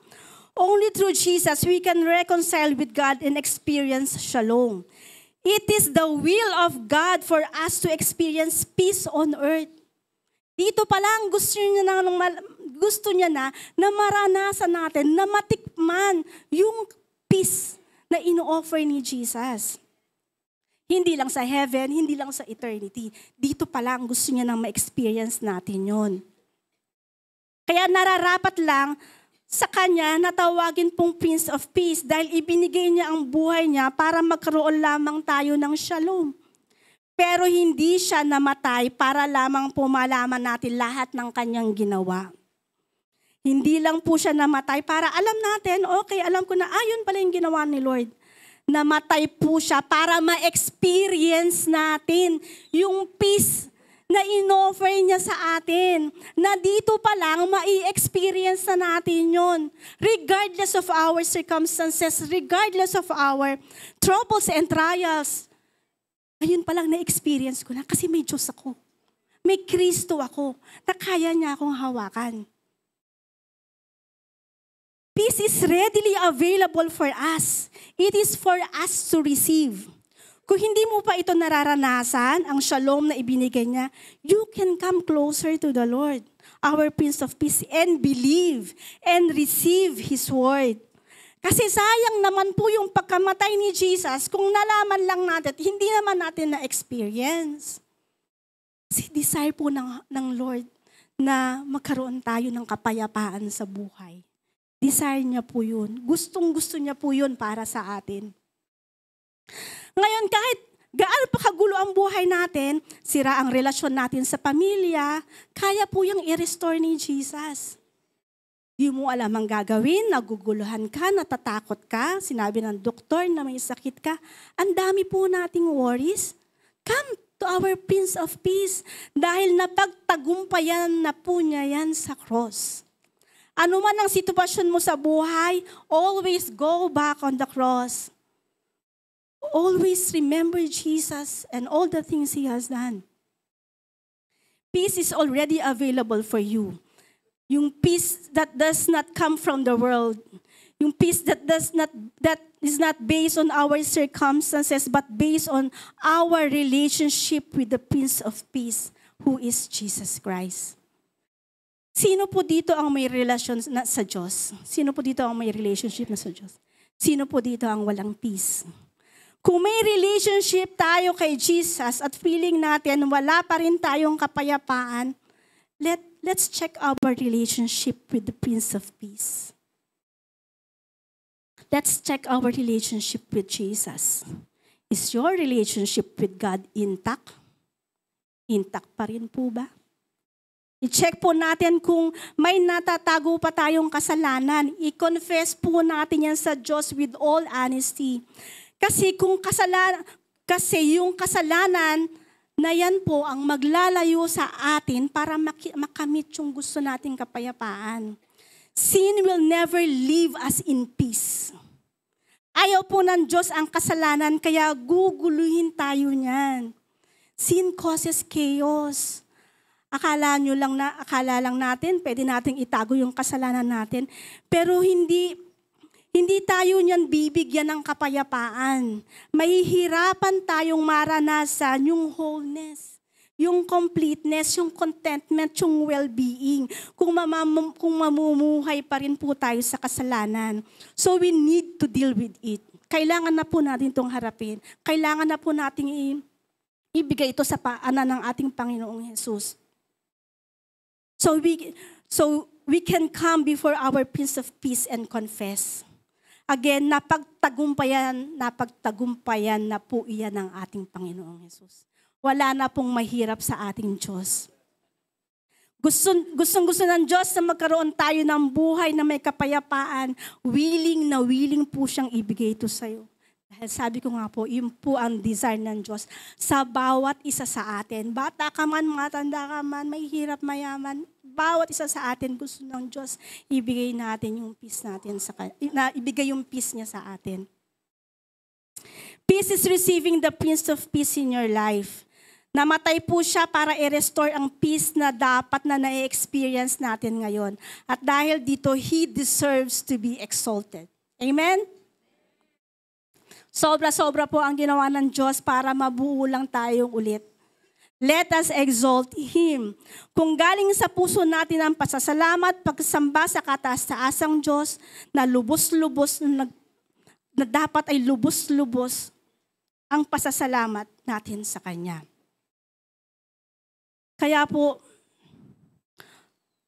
kung meron po man dito, gusto nyong maranasan po yung kapayapaan na nanggagaling sa Diyos.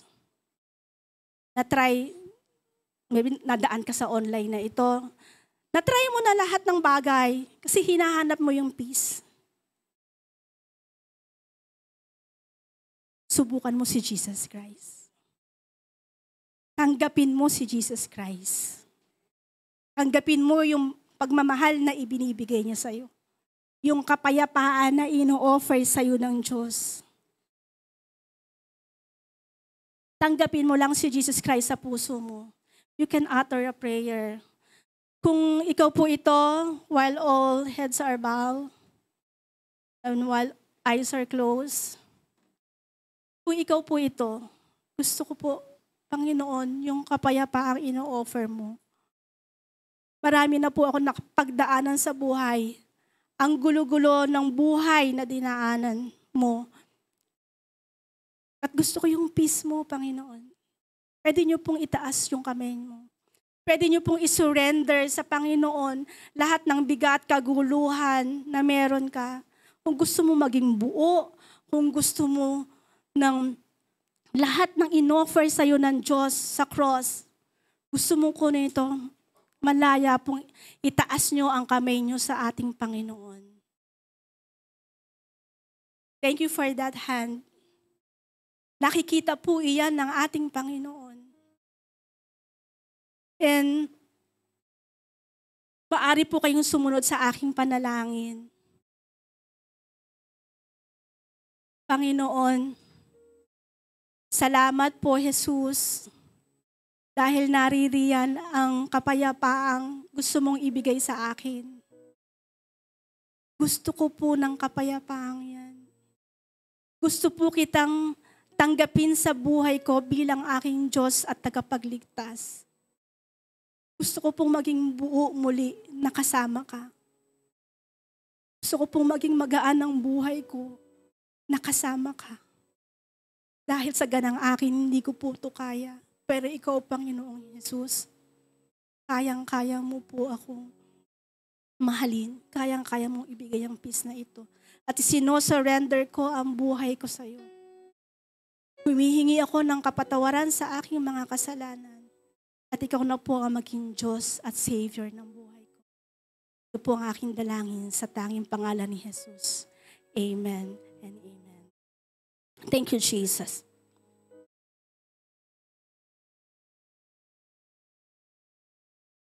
So to end this, andyan po, peace is not something we need to chase. Ang kapayapaan po ay isang bagay na hindi naman talaga natin kailangang hanapin. Bakit? It is choosing to live in Christ. Maaring matagal na rin tayong Kristiyano, pero napapalayo na tayo sa Panginoong Hesus. Pwede pa naman tayong lumapit. Malalaman po naman natin kung malayo tayo sa Panginoon. Makikita natin yung relasyon natin sa ating kapwa, yung sitwasyon ng buhay natin. Pwede po tayong lumapit sa ating Panginoon dahil lagi pong naka-open yung arms niya to receive you and to give you His peace. Peace can only be found in the person of Jesus Christ, our Prince of Peace. He is giving it freely to us so we may enjoy and experience the beauty of His work, His peace. Not just to know everything about Him, but to experience His peace. Let us exalt Him. Amen.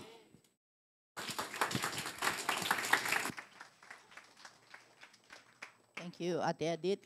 Can we just close our eyes again? Prayer concerns lang po tayo ngayong araw na ito before we leave. Baka meron po kasi sa atin ngayon na wala hong kapayapaan ang inyong bulsa. At gusto ho natin ipag-pray ang inyong bulsa, ang inyong mga wallet. Yes, kasi ayaw na ho natin yung kaguluhan ng cycle ng utang. Babayad na utang, uutang para pambayad na utang at wala na hong katapusang cycle. Gusto ho natin makita na may kapayapaan na ho ang inyong economic life, ang inyong financial life. So kapag ganyan po ang request nyo, you just admit it, just stand to your feet, we will pray together for you. Sama-sama ho tayong humingi sa Lord ng kapayapaan para sa ating mga kaperahan. Sige po, stand up po. Sa first service po, ang daming tumayo. Maraming umaamin. Nag-humble sila eh. Inamin nila talaga. Sige po, while all heads are bowed, just stand up po. Thank you, Jesus. Sige po. Yung mga nasa tabi po, kahit hindi nyo naman sila sinisilip, basta kung sino man yan sila, stretch your hand towards them. Together po, let's pray. Together, let's pray. So yung mga nakatayo po, lift your hands up to the Lord as if receiving from the Lord. Right now, in the mighty name of Jesus, in the mighty name of Jesus, hindi ho namin kaya na sarili naming lakas, sarili naming talino. Marami na kaming ginawa na pumalpak, marami na kaming desisyon na hindi gumana. Hindi tumumpak po, hindi nag-match sa kailangan. Kaya nandito po kami sa sitwasyong ito, Panginoon. So on their behalf, O God, I pray that you forgive us. Forgive us for these wrong decisions. Forgive us for not consulting you. Forgive us, Lord, for being impulsive. Patawad po, Panginoon Diyos. At kung nandito man kami sa sitwasyong ito ngayon, naintindihan mo yon, kaya pwede pa kaming lumapit sa iyo as our Prince of Peace. So on their behalf, in Jesus' name, I pray for cancellation of debts. I pray, Lord, for cancellation of debts. I pray for the ability to produce wealth so that they may be able to pay their debts then, Panginoon Diyos. I pray also, Lord, for self-control, O God. I pray also, Panginoon Diyos, that you give them clients, you give them connections, Panginoon Diyos. Bring people around their lives na pwedeng magamit mo to bless them, O God. Whatever way, Lord, you have 1,000 ways and more, O God. Kaya yun hong aming deklarasyon sa kanila so that they will have also, and they will experience your being the Prince of Peace sa kanilang mga finances and economic life, O God. Salamat to sa kasagutan sa pangalan ni Jesus. Amen. God bless you po. Right now, we'd like to pray for those who are physically challenged. Marami po kayong nararamdaman sa katawan from head to foot. May problema kayo sa mata, may problema po kayo sa ulo, may bara sa mga puso po. There are bones in your body that are hindi ho ayos. They're always masakit. Internally, meron po talaga kayong problema sa acidity and all these things na in your stomach, in your intestines, in your reproductive system po. Lahat po dito po sa bladder, pati po yung mga PCOS, ang mga girls na po, at even the prostate po, na glands ng ating po mga kalalakihan na namamaga or there's something irregular about it. Lahat po, from head to foot, whatever that is causing you so much pain, At parang hindi nyo minsan natatagalan kasi tuloy-tuloy pa siya, tuloy-tuloy pa siya. Just stand to your feet and we will pray for peace, no? Para sa inyo, maranasan niyo yung kapayapaan para sa inyong physical na katawan.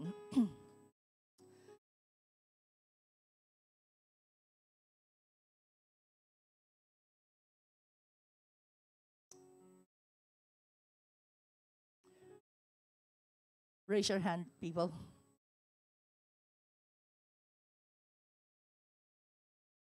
Let your healing hand, Lord, touch these people. As they reach out to you, reach out to them right now with your healing hand. From the top of their head to the sole of their feet.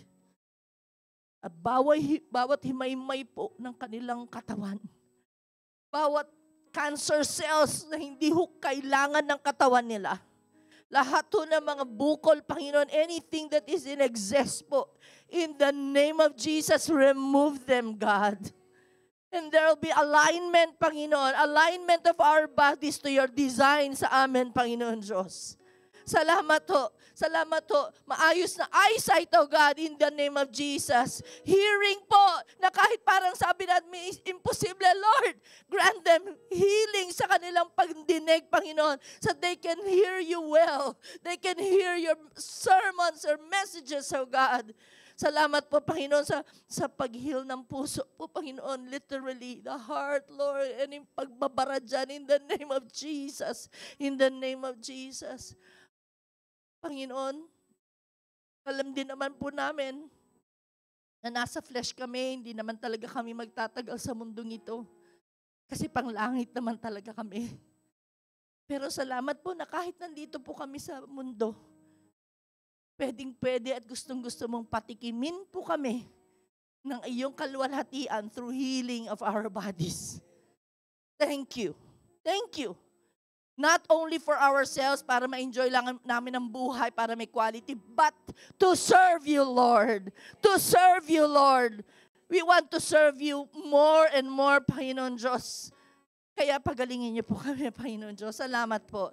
Salamat po. We declare that according to your word, by the stripes of Jesus, we are healed. We are healed. And we will confess that. We will confess that daily, oh God. We are healed. We are healed. In Jesus' name. Amen. Amen. Amen. Last call for prayer po.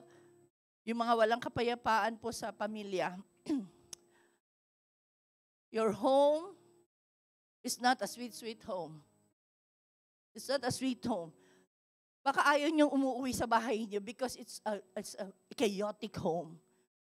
Magulo yung bahay niyo. Hindi lang magulo yung physical, kundi ang relasyon doon ay magulo.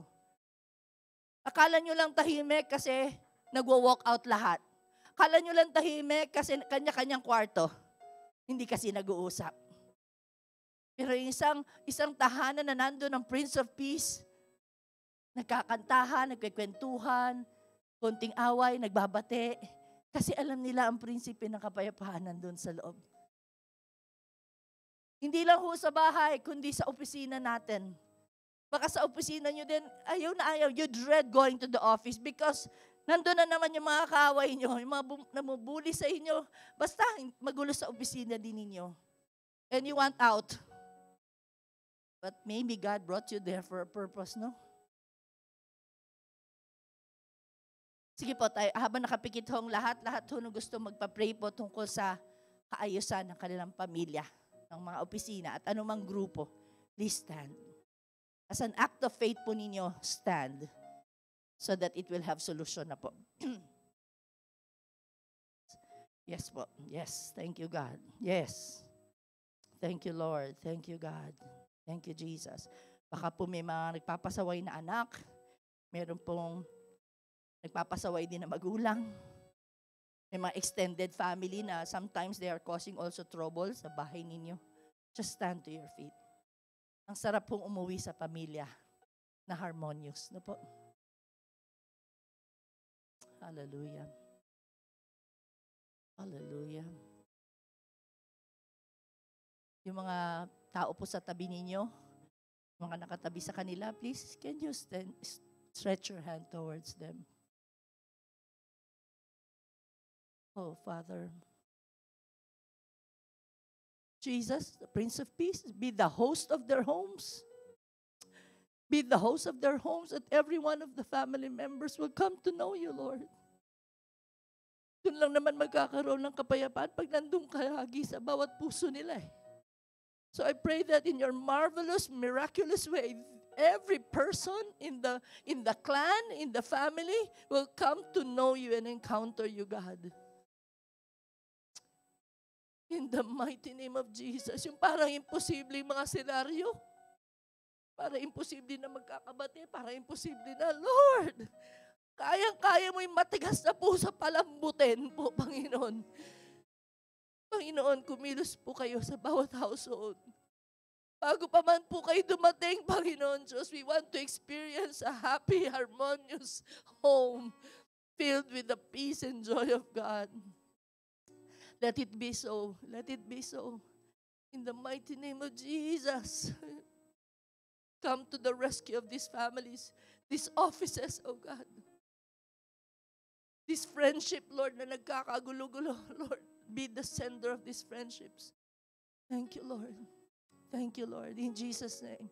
Amen. Amen. You may be seated. It's Christmas time. And the devil tries to destroy yung mga ganito. Kung kailan Pasko. Kung kailan Pasko. I read one post kahapon tungkol sa paglubog ng mga ibang cities. According to the Climate Center, parang ganon, of the world. Nag-research po sila. At binanggit ho yung mga lulubog daw by 2050. 2050. By year 2050, mga lulubog na cities. Posibleng lumubog na cities. Kasi they are by the seashore sa coastal lands. Manila, Pasay, Rojas City, basta pag ano na sa Mindanao. Lahat yung mga dinadaanan dun sa gilid. By 2050. Forward ko kaya to kay ano. Parang nag-isip ako, baka sino mga nakatira doon pag-isipan na ng although 2050 pa naman. Kaya inisip ko na lang, bakit ba ako matatakot? Dadating naman na si Lord, baka bukas dadating na si Lord. Okay. Hindi, pero I mean, ano man mangyari, it may happen sooner. But we have peace. Pwedeng mangyari, yung Pilipinas ay di mo akalain mababago ang political scenario. Hindi natin alam yan. Hindi natin mababasa yan sa mga darating na araw. Talagang pwedeng pumasa na rin yung divorce bill sa Philippines. Malapit na rin ma-finalize yung SOGI bill. Whatever happens,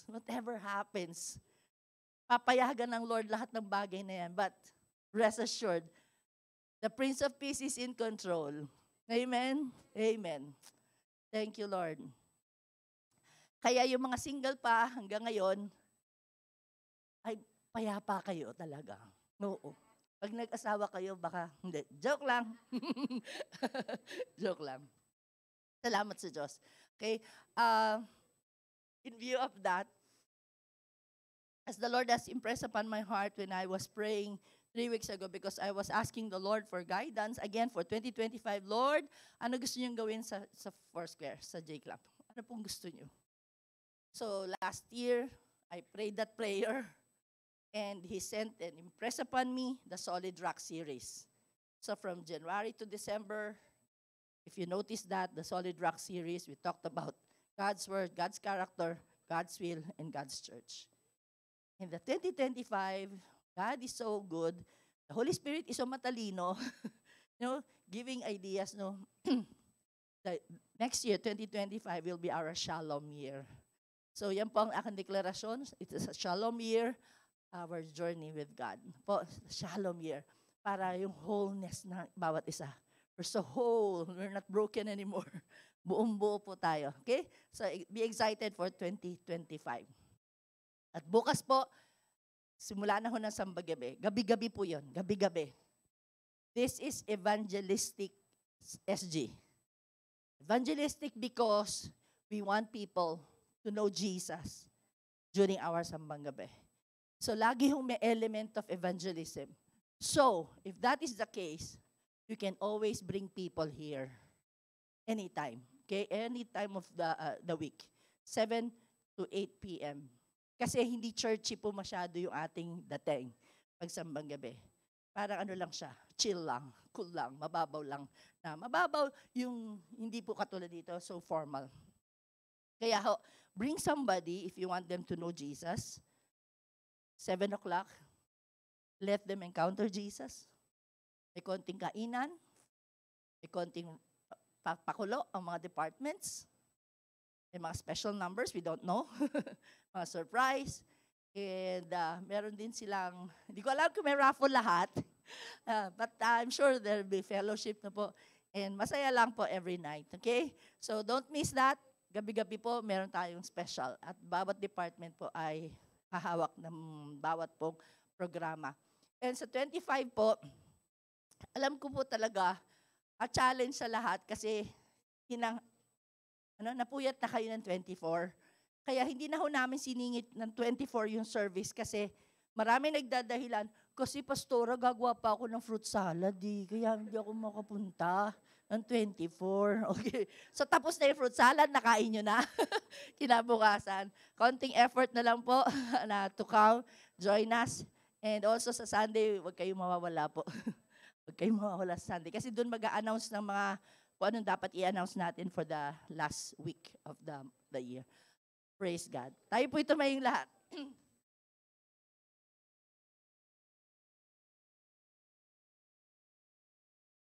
Taas po natin ating kamay lahat. May the God of peace, may the Prince of Peace, and the Holy Spirit who gives peace be upon each one of us all, now and forevermore, even as we are dismissed today. At lahat ay magsasabi ng malakas na, Amen. Amen. God bless po. Shake hands with one another.